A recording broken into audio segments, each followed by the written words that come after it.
नमस्कार मैत्रिणींनो. लग्नानंतर होईलच प्रेम ही मालिका हळूहळू प्रेक्षकांची फेवरेट बनत चालली आहे. आणि आज 10 एप्रिलचा एपिसोड तर खूपच धमाकेदार आहे. मग आता नेमकं काय घडलंय हे आपण जाणून घेऊया. जीवा रूम मध्ये बसलेला असतो आणि आता काव्याचं संपूर्ण नाव काव्या पार देशमुख आहे हे त्याच्या मोबाईल मध्ये पाहून तो खूप दुःखी होतो. काव्याशी आपण भूतकाळात कसं बोलायचं हे त्याला आठवतं. तेवढ्यात नंदिनी तिथे येते. नंदिनी तिचा मोबाईल शोधत असते आणि स्वतःशीच बोलत असते की कुठे ठेवलाय मी मोबाईल.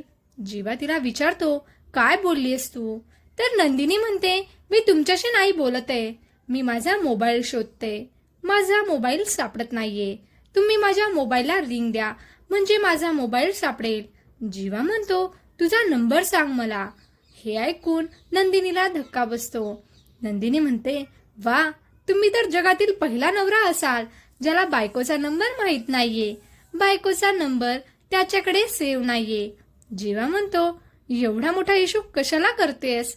नंबर सांग गपचूप म्हणजे मी रिंग देतो आणि तुझा मोबाईल सापडेल. नंदिनी खूप चिडलेली असते. ती रुसते आणि म्हणते, मला नाही माझा नंबर तुम्हाला सांगायचा आहे.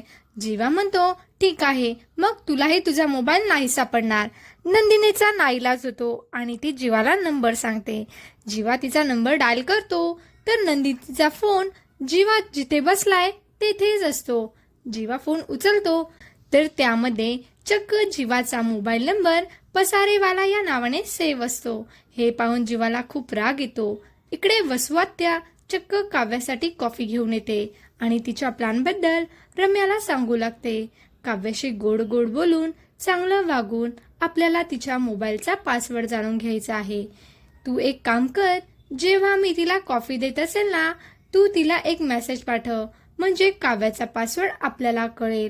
तर रम्या म्हणते, याआधी सुद्धा मी तिला अनेकदा मेसेज केले पण तिच्याकडे माझा नंबर सेव्ह नसेल. मला नाही वाटत की तिचा पासवर्ड आपल्याला कळेल. इकडे जीवा नंदिनीला जाब विचारतो, तुम्ही माझा नंबर चक्क पसारेवाला या नावाने कसा काय सेव्ह करू शकता?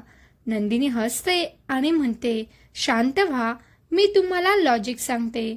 तुम्हीच मला सांगा की जो भाजी आणतो त्याला आपण काय म्हणतो? जीवा म्हणतो, भाजीवाला. नंदिनी म्हणते, तर मग जो पसारा करतो त्याला आपण काय म्हणणार? पसारेवाला. म्हणून तुमचा नंबर मी अशा नावाने सेव्ह केला आहे. जीवा चिडून म्हणतो, मग आता थांब, मी सुद्धा तुझा नंबर एक चांगल्या नावाने सेव्ह करतो. असं म्हणून तो नंदिनीचा नंबर चक्क चकाचक बाई या नावाने सेव्ह करतो. हे पाहून नंदिनी ही त्याच्यावर रुसण्याचं नाटक करते. जीवा तिथून निघून जातो तर नंदिनी विचार करते, खरंच खूप क्यूट नाव ठेवलंय, चकाचक बाई. इकडे काव्या डायनिंग टेबल जवळ येते. वसुआत्या तिला कॉफी ऑफर करते. हे पाहून काव्याला धक्का बसतो आणि ती आत्याला ताप आलाय का हे चेक करते आणि विचारते, तुम्हाला काय झालंय? तुम्ही मला कॉफी देताय? तुमची तब्येत ठीक आहे ना? त्या दिवशी तर तुम्ही मला म्हणाला होतात की मी तर फक्त कडुलिंब खाल्लं पाहिजे, मी कोणतीही गोड गोष्ट डिझर्व करत नाही. मग तुम्ही माझ्यासाठी कॉफी कशी काय बनवली? मला दुसऱ्याच्या हातची कॉफी आवडत नाही. असं म्हणून काव्या किचन मध्ये जाते. वसुआत्याला खूप राग येतो. रम्या तिला शांत करते आणि म्हणते, पहा मी आता काय करते. या दोघीही काव्याच्या मागे मागे किचन मध्ये जातात आणि कॉफी बनवण्यासाठी तिला कॉफी पावडर, साखर हे सगळं देऊ लागतात आणि तिच्याशी गोड गोड बोलण्याचा प्रयत्न करतात. परंतु काव्य त्यांच्याशी फटकावूनच वागते. तेवढ्यात काव्याचा फोन वाजतो. आरुषीने तिला फोन केलेला असतो. रम्या काव्याच्या हातात फोन उचलून देते तर काव्या चिडून म्हणते, तुला किती वेळेस सांगितलंय माझ्या फोनला हात लावायचा नाही. काव्या फोनचा पासवर्ड दाबून फोन अनलॉक करते. रम्या तिचा पासवर्ड पाहते. रम्या वसुआत्याला सांगते की मला काव्याचा पासवर्ड समजलाय. ती विचारते, पण काव्याचा फोन कसा मिळवायचा? रम्या कल्पनाला बोलावते. तिला 1000 रुपये देऊन काव्याला अंगावर ज्यूस सांडायचा असा प्लॅन सांगते. कल्पना काव्याच्या रूम मध्ये ज्यूस घेऊन जाते आणि काव्याला म्हणते, मी तुमच्यासाठी ज्यूस आणलाय.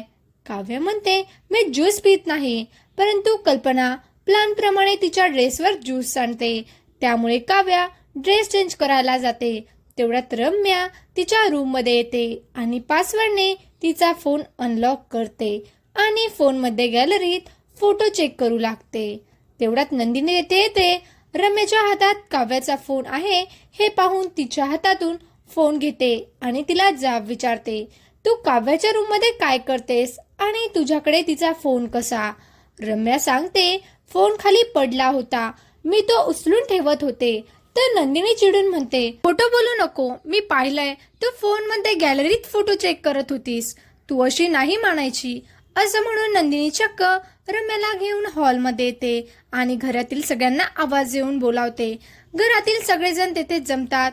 काव्य विचारते, काय झालंय? तर नंदिनी सांगते, रम्या तुझ्या रूममध्ये तुझा मोबाईल चेक करत होती. हे ऐकून काव्याला मोठा धक्काच बसतो. रम्या सांगते, मी असं काही करत नव्हते, फोन खाली पडला होता, मी तो उचलून ठेवत होते. तेवढ्यात वसू आत्या म्हणते, तू माझ्या पोरीवर काही आरोप लावू नको. नंदिनी म्हणते, तुम्ही गप्प बसा, तुमच्या मुलीची बाजू घेऊ नका, आज तिचं सत्य मी सगळ्यांसमोर आणणार आहे.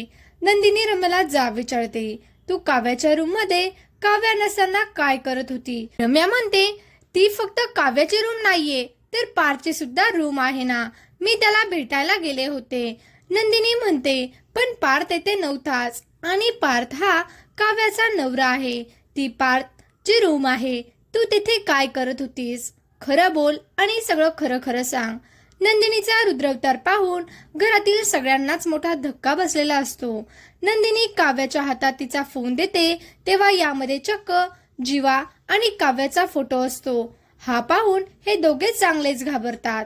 पुढील एपिसोडमध्ये आपण पाहू की रम्या नंदिनीला म्हणेल, हो मी काव्याचा फोन पाहत होते कारण तिचं लफडं कोणाशी आहे हे मला जाणून घ्यायचं आहे.